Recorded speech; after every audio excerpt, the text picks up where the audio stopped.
पुत्र श्री शनि देव की कथा सुनाते हैं, पावन कथा सुनाते हैं। शनि देव कलयुग के न्यायाधीश कहते हैं, हम कथा सुनाते हैं। हम सूर्य पुत्र श्री शनि देव की कथा सुनाते हैं, पावन कथा सुनाते हैं। शनि देव कलयुग के न्यायाधीश कहते हैं, हम कथा सुनाते हैं। हे शनि देव महाराज, रखना भक्तों की लाज। हे शनि देव महाराज, रखना भक्तों की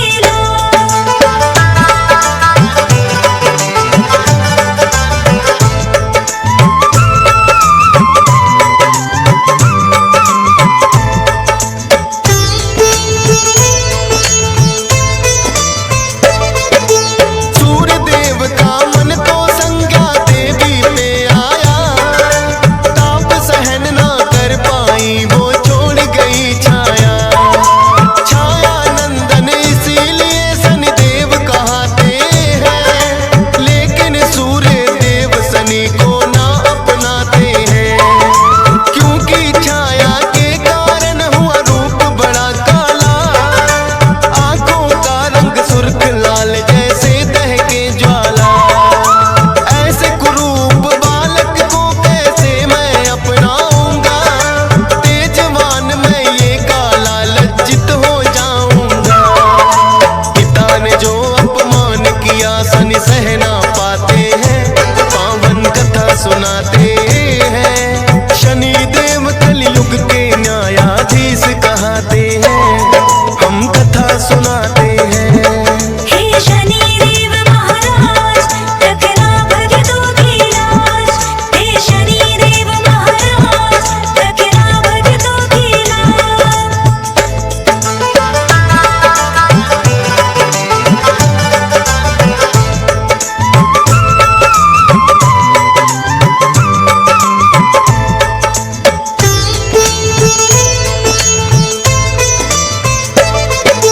वक्र दृष्टि शनि देव ने सूर्य देव पे डाली, रुक गया रथ सूरज का, हो गई रात बड़ी काली।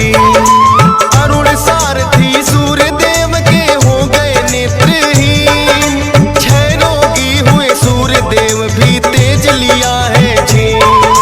रुका है रथ जो सूर्य देव का, हुआ घोर अंधकार। तीनों लोकों में ही मच गए फिर तो हाहाकार।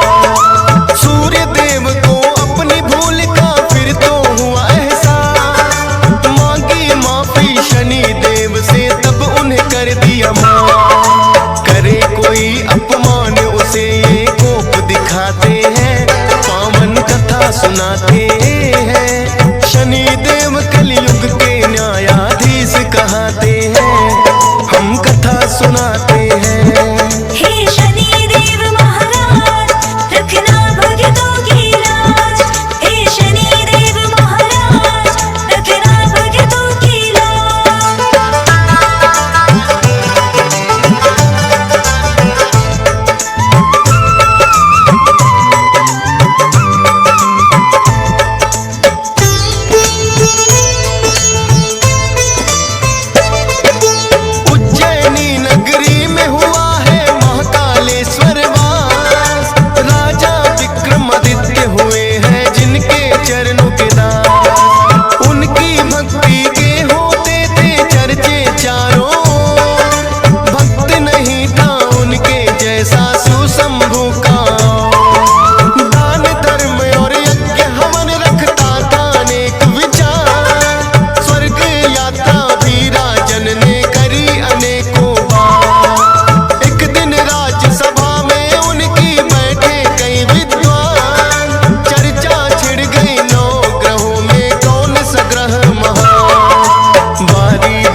किसी का ऐसे है उपकारी।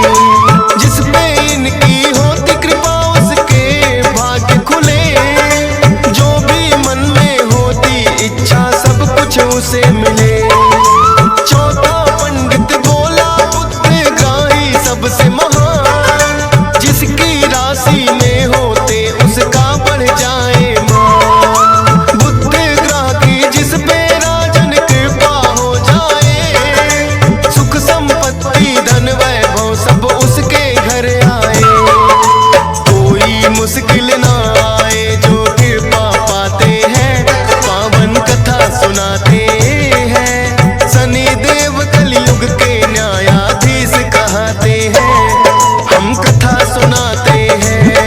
हे शनिदेव महाराज रखना भक्तों की लाज। हे शनिदेव महाराज रखना भक्तों की लाज।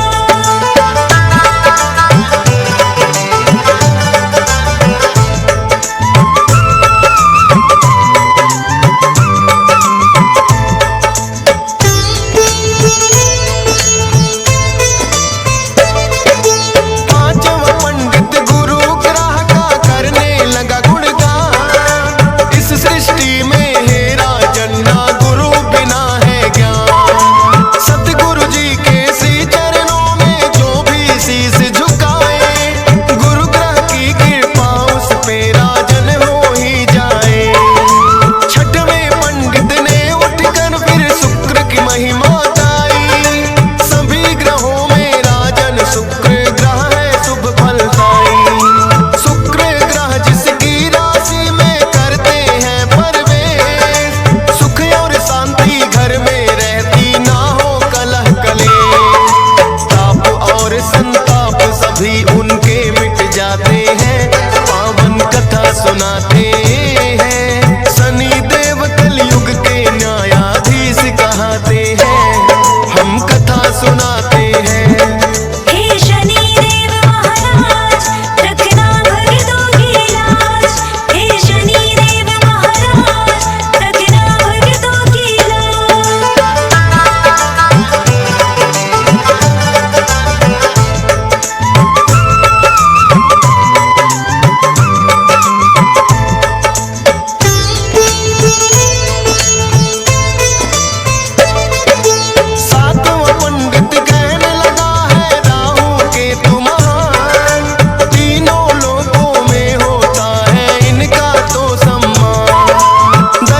सुनाते हैं। शनि देव कलयुग के न्यायाधीश कहते हैं, हम कथा सुनाते हैं। हे शनि देव महाराज रखना भक्तों की लाज। हे शनि देव महाराज रखना भक्तों की लाज।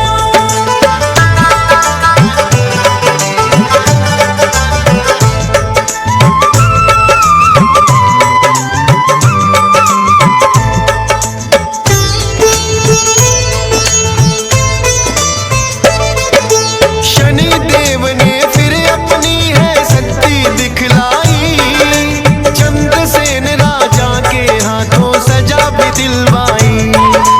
उनके बदले का तो अभी भी अंत न हो पाया, तेली के घर बना के नौकर कोलू चलवाया।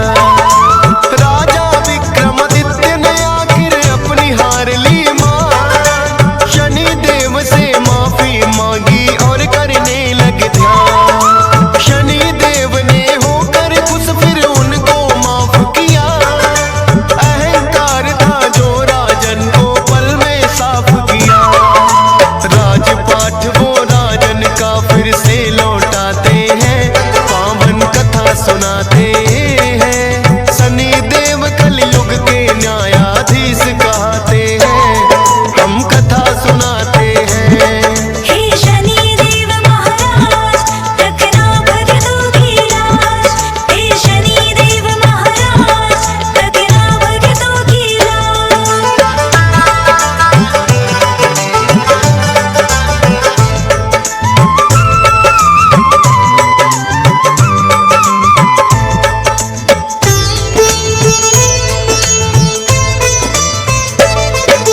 बोल शनि देव राजन तेरा खत्म हुआ अभिमान, लौटा रहा हूँ फिर से तुम्हारा खोया हुआ सम्मान। जो करते अपमान उन्हें होती है बड़ी पीड़ा, पर भक्तों की रखवाली का हमने उठाया बीड़ा। उज्जैनी नगरी में फिर तो लौटाई खुशहाली, भर गए थे भंडार सभी जो हुए खजाने खाली। कहा शनि ने कलयुग में भी रहे मेरा प्रताप, सिंगड़ापुर नगरी होगा धाम मेरा एक धाम। शनि देव के आगे राजन शीश झुकाते हैं, पावन कथा सुनाते हैं। शनि देव कलयुग के न्यायाधीश कहते हैं, हम कथा सुनाते हैं।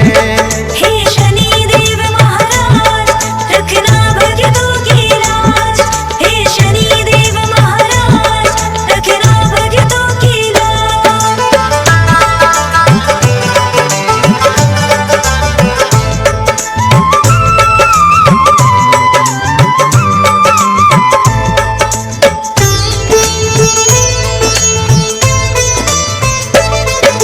श्रद्धा भाव से करना भक्तों शनि देव का ध्यान, भूल से भी मत कर देना कभी इनका तुम अपमान। सुख करता और दुख हरता है ये छाया नंदन, इसीलिए तो देवी देव भी करते हैं वंदन। हंस राज लहन चरणों में शीश झुकाता है, डीएस पाल भी श्रद्धा से तेरी महिमा गाता है। फौज सुरेश पे रखना सदा तुम कृपा की छाया, आपकी ही कृपा से मैं ये महिमा लिख पाया। ऐसी कृपा दृष्टि वरना सब कह पाते हैं, पावन कथा सुनाते हैं। शनि देव कलयुग के न्यायाधीश कहते हैं, हम कथा सुनाते हैं।